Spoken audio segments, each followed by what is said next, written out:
Ормосын хоолоогоор юанаар төлбөртүүлсэн 2 хөлөг аюулгүй нэвтэрчээ.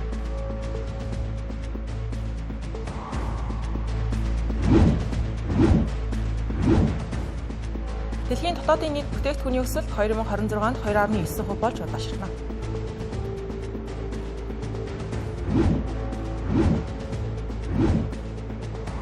Украин улс ойролт орондын 5 улсад дроны дэмжлэг үзүүлж байна.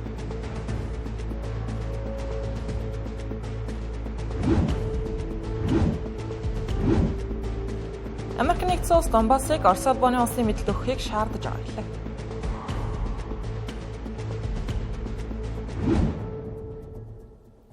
Арамдраг азагштай олон улсад болж байгаа онцлог мэдээлэлээс та бүхэнд таймлан хүргэх гэж байна. Анхаарлаа хандуулна.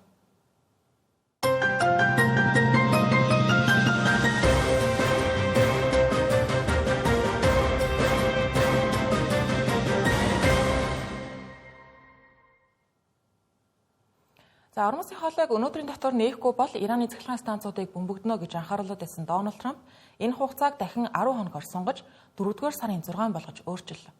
Үүнтэй зэрэгцээд Иран Ормосын хоолойг төлбөрийн цэг шиг ажилуулж байгаа талаар мэдээлэлүүд гараад байна. Тухайлбал Персийн булангийн хамтын ажиллагааны зөвлөлийн ерөнхий нарийн бичгийн дарга Жасмин Мохаммед Ормосын хоолойгоор аюулгүй нэвтрэхийн тулд хөлөг онгоцууд Иранд төлбөр төлж байгаа гэсэн байна. Өмнө далайн тээвэр логистикийн салбарын талаар мэдээлэл дүүн шинжилгээ эрсдлийн үнэлгээ хийдэг тэргүүлэгч компаниудын нэг болох Lloyd's List Intelligence-с Ормосын хоолойгоор 2 хөлөг аюулгүй нэвтэрсэн. За ингэхдээ юанаар төлбөрөө төлсөн гэж мэдээлж байна. Аюулгүй нэвтрэхийг хүссэн онгоцууд Хусал Гвардийн мэдээлэлээ илгээх ёстой. За үүнд ачаа, эзэмшигч, зорьсон газар, багийн бүрэлдэхүүний мэдээлэл орох юм байна.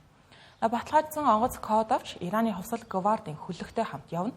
Хэдийгээр бүх онгоц шууд төлбөр төлөх ёстой гэсэн албан ёсны шаардлага хараахан зарлагдаагүй байгаа ч гэсэн энэхүү 2 хөлөг юанаар төлбөр төлсөн гэж уг агентлагаас мэдээлсэн байна. Үүнийг албан ёсны болохоор Ираны парламент Ормосын хоолойгоор дамжих хөлөг онгоцны төлбөрийг албан ёсоор тогтоох тухай хуулийн төслийг боловсруулж байгаа юм байна. Энэ талаар өнөөдөр төрийн санхүүжилттэй Ираны Фарс насны зэрэг хэвлэлүүд Ираны парламент Ормосын хоолойг албан ёсоор мэдэлтэй тогтоох мөн төлбөр цуглуулах замаар орлого олохыг зорж байна гэж мэдээлсэн байна. Гэсэн хэдий ч Ираны арга хэмжээ олон улсын хуулийг зөрчиж болцсошгүй. Нэгдсэн үндэсний байгууллагын далайн эрхийн тухай гэрээний 19-р зүйлд орон нутгийн улсанд иргэдийн тайван зорчих эрхийг хангах тухай заасан байдаг. Өөрөөр хэлбэл олон улсын хуулинд ийм төлбөрийн цэг байгуулах заалт байхгүй. Тиймээс Ираны төлбөр авдаг болох гэж байгаа нь далайн эрхийн тухай нэгдсэн үндэсний байгууллагын гэрээний зөрчилд тооцогдож болцсошгүй гэсэн. Ормосын хоолойн одоогийн нөхцөл байдлын тухайд ерөнхийдөө хөлөг онгоцууд хоолойн дунд байрлах 2 урсгал бүхий суугаар нэвтэрдэгч. Одоо хойд талын Лара Карлын орчмоор замаар нь явж Ираны нутаг дэвсгэрт ойрхон явж байгаа юм байна. Хөлөг онгоцууд радио танигч системээ унтрааж Ормосын хоолойг нэвтэрснийхээ дараа Оманы буланд дахин гарч ирдэг байна. Lloyd's List Intelligence-ийн тооцоололоор бол 3-р сарын 1-ээс хойш ойролцоогоор 150 хөлөг энэ хоолойгоор нэвтэрсэн байна. Энэ дайнаас өмнөх үетэй харьцуулах юм бол ердөө 1 өдрийн хөдөлгөөнтэй ойролцоо. Ираны Хар Гарлын терминалаас 3-р сард 1.6 сая баррел ачилт хийгдсэн байгаа нь өмнөх сарын үзүүлэлттэй бараг адил. Мөн нефтийн ихэнхийг Хятад жижиг хувийн нефтийн үйлдвэрүүд худалдан авч байгаа гэсэн мэдээлэл нь. Сүүлийн 7 хоногт өнгөрсөн хөлөг онгоцуудын ихэнх нь зүүн тийшээ хөдөлсөн. Ирантай холбоотой хөлөг онгоцууд 24%, Гректэй холбоотой 18%, Хятад улстай холбоотой 10% эзэлжээ. Энэхүү ойролт орондын асуудлаас олж Ормосын хоолойгоор дамжих эрчим хүчний нефтийн тээвэр 90%-аас дээш хувиар буурсны улмаас дэлхийн эдийн засгийн өсөлт сарж инфляц огцом нэмэгдэх эрсдэлтэй болсон гэж эдийн засгийн хамтын ажиллагааны хөгжлийн байгууллагаас анхаарууллаа. Ираны дан эхлэхээс өмнө дэлхийн эдийн засаг хүлээлтээс давсан өсөлттэй байх төлөвтэй байсан. Тэгвэл шинэ тооцоололоор дэлхийн дотоодын нийт бүтээгдэхүүний өсөлт 2025 оны 3.3%-аас 2026-нд 2.9% болж буурч 2027 онд 3% болж бага зэрэг сэргэх төлөвтэй байна гэсэн байна.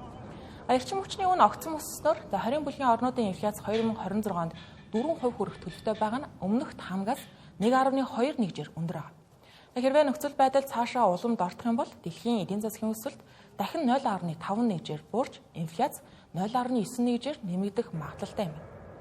Дэлхийд эдийн засгаараа тэргүүлэгч Америк нэгдсэн улсын тухайд 2026 онд өсөлт нь 2% байна.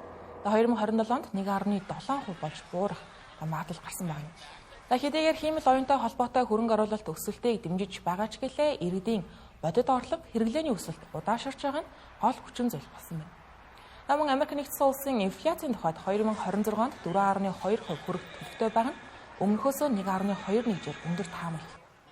Бусад томоохон эдийн засгийн улсуудыг харах юм бол Хятад улсын тухайд өсөлт нь 2026 онд 4.4% хിവэрэ байна гэж уг байгууллагаас таамаглалаа. Гэхдээ 2027 онд баг зэрэг буурч 4.3% хүрнэ гэсэн байна. Харин Европ улсын өсөлтийн тухайд энэ онд 0.8% болж буурна. Япон улсын тухайд 0.9% хിവэрэ байна гэсэн байна. Европын бүсэд эрчим хүчний үн өсөж байгаа нь эдийн засгийн идэвхийг сааруулж байгаа бол Япон улсын тухайд импортын зардал өсөж байгаа юм байна. Мөн дашин дуртахад 20 бүлгийн орнуудаас Их Британи улс хамгийн их хохирол амсах төлөвтэй гэж энэхүү байгууллагаас анхаарууллаа. Их Британи улсад өсөлт мэдэгдэхүйд саарах төлөвтэй байгаа дээр нэмээд инфляц огцом өсөх эрсдэлтэй байгаа нь энэхүү Ираны дайнтай шууд холбоотой. Байгууллагаас зөвлөгөө өгч байгаа. Үүнд төв банкуд инфляцийн дарамтад анхааралтай хандах, засгийн газрууд дэмжлэгийн бодлогоо үргэлжлүүлэх шаардлагатай гэж үзсэн байна.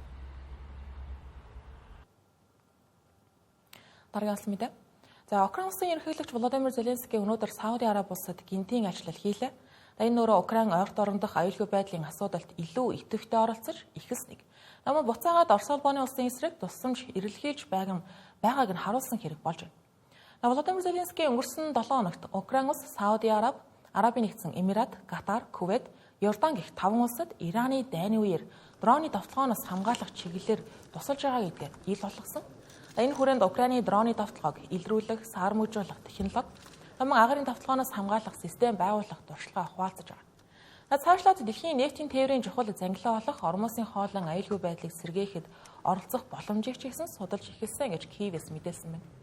Үүнийг нь хариуд Украин Персийн булангийн эдгээр орнуудаас өндөр хүчин чадалтай агарын давталгаанаас хамгаалах хуужин авах сонирхолтой байгаа нь тодорхой. Орос Украины дан 5 дахь жилдээ орч үргэлжилж сунжирч байгаа учраас Украины хувьд ийм төрлийн зэвсэг маш чухал. Оросын пуужингийн давталгааг сааруулахад зайлшгүй шаардлагатай гэгдэж байна.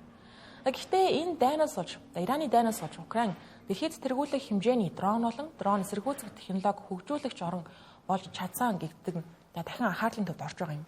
Украины дроны гол давуу тал нь Оросд ашиглагддаг Ираны шахаад дронтой ижил дроны эсрэг байлдааны нөхцөлд дуршигдсан харьцангуй хямд юм байна. Тиймдээ ойрт орнын орнуудын сонирхлыг ихээхэн татаад байгаа. Украины хэд хэдэн компани Персийн булангийн орнуудаас хамтын ажиллагааны саналуудыг авсан байна. Тухайлбал Киртос компаниг гүйцэтгэх захирал Ярослав Филимонов Сауди Араби, Кувейтээс санал ирсэн талаар мэдээллээ. Гэхдээ одоогийн байдлаар засгийн газрын албан ёсны зөвшөөрлийг хүлээж байгаа юм байна. Түүнчлэн TAF Industries компани захирал Володимир Зиновский Сауди Араби, Катар, Арабын нэгдсэн Эмират, Кувейт зэрэг улсуудаас орнуудын төлөөлөгч нарт аль хэдийн холбогдсон гэдгийг мэдээлсэн байна. Энэхүү асуудал нь зөвхөн бизнес биш, үндэсний аюулгүй байдал геополитикийн шийдвэртэй шууд холбоотой байгаа учраас засгийн газрын зөвшөөрөл худалдаа хийнэ гэсэн үг. Нөгөө талаар Ираны дайнаас шалтгаалan Америк нэгдсэн улс ойрт орнод илүү их зэвсэг нөөц төвлөрүүлэх шаардлагатай болж байгааг анхаарах хэрэгтэй. Тиймээс Украинд дроны технологи ашиглан бусад улсуудтай стратегийн түншлэл байгуулах зэргээр илүү бие даасан шийдэл хайх шаардлагатай. Үүнийгч ажил хэрэг болгож байх шүү. Өөрөөр хэлбэл Володимир Зеленскийн энэхүү Сауди Араби улс дахь айчил нь зөвхөн дипломат уулзалт биш, харин Украин өөрийн цэргийн технологиг яриа хэрэгцээрийн хэрэгсэл болгон ашиглаж эхэлсний тод илрэл болж байгаа юм.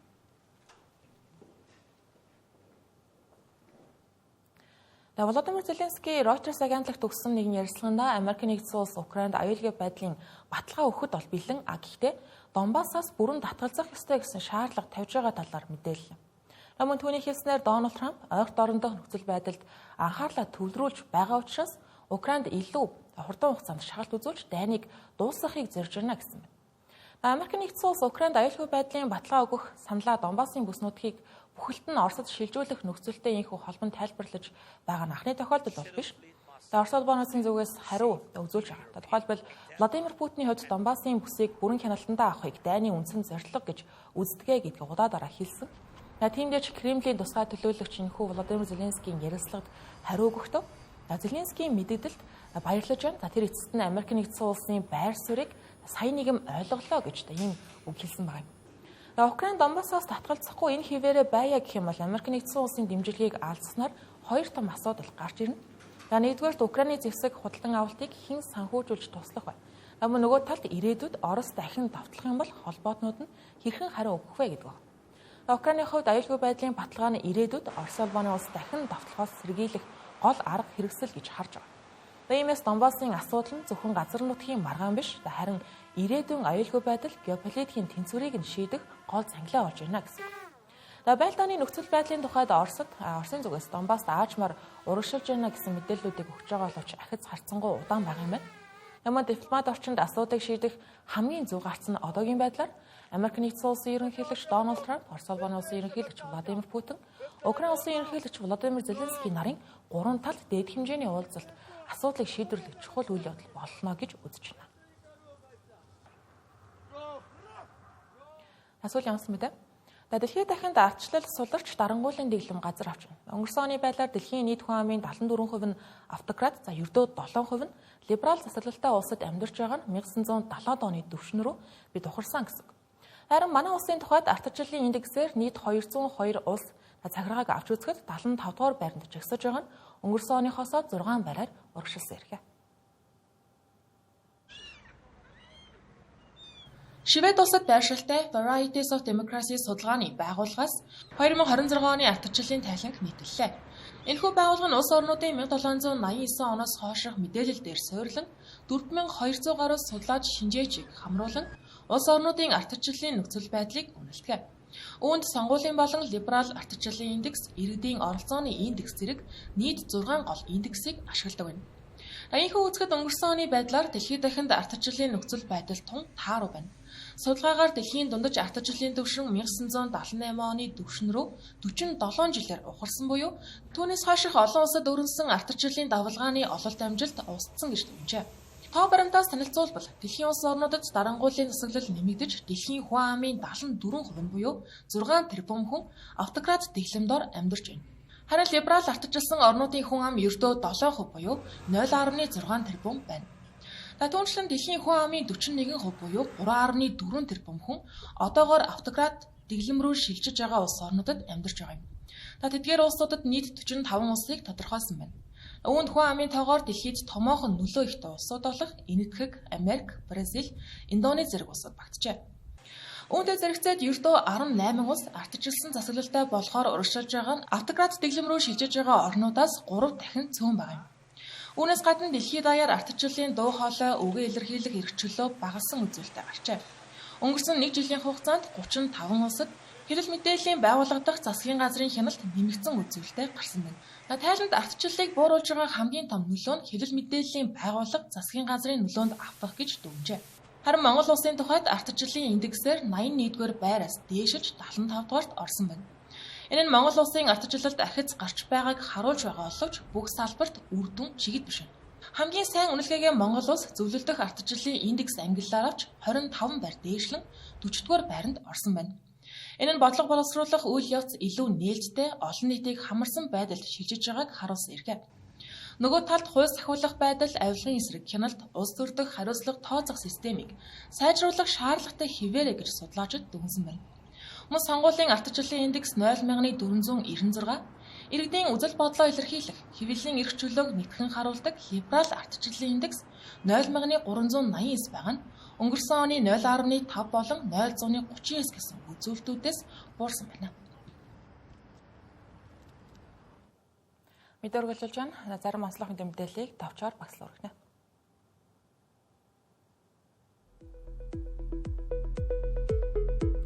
Америк нэгдсэн улсын сангийн яам цаашид хэвлэгдэх долларын мөнгөнд дэвсгэрчдээр ерөнхийлөгч Дональд Трампын гарын үсгийг байрлуулахаар олжээ.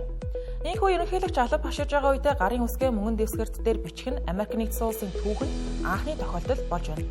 Сангийн сайд Скотт Бессент энэхүү шийдвэрийг Америк нэгдсэн улс байгуулагдсны 250 жилийн ойд зориулсан гэлээ.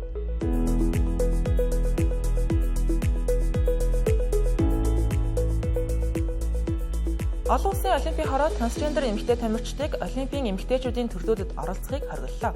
Шинэ журмын дагуу олимп болон олон улсын олимпийн хороо бүх тэмцээнд эмэгтэй ангилах зөвхөн биологийн хувьд эмэгтэй тамирчид оролцох хэрэгтэй болж байна.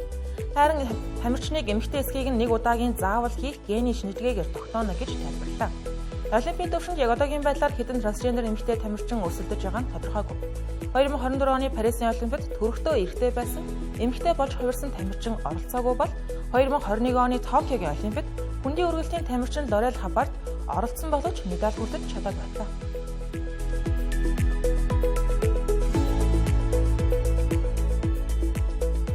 Netflix хэрэглэгчдээс авах бүх төлбөрүүд нэмсэн байна. Нэг сарын зар сурталчилгаатай багц $899, стандарт багц нь $1999, премиум багц $2699 болж өссөн байна.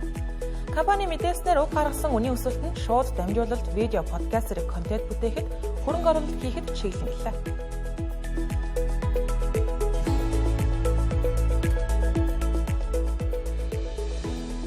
Финланд улсын дээд шүүхээс Христийн автожилсан намын гишүүн Päivi Räsänen ижил хүйссэн хүмүүсийг эмгэгтэй гэж тайлбарласан гар тохиомлоо нийтэлсний улмаас олон нийтийг өдөн хадгалсан хэрэгт буруутгаж яллаа. Тэгэхдээ 1800 еврогийн торгуул ногдсон байна. Уг шүүхийн шийдвэр нь Финландын консерватив сайд нарын шүүмжлэлийг дагуулжна. Үүнд хууль зүйн сайд Лена Мери, дэд ерөнхий сайд Rekka Purra нар багтаж байна. Тэдний зүгээс үзэл бодлоо илэрхийлэх эрхийн хуулийг нэмэн шинжилж өөрчлөх шаардлагатай байгааг хэллээ.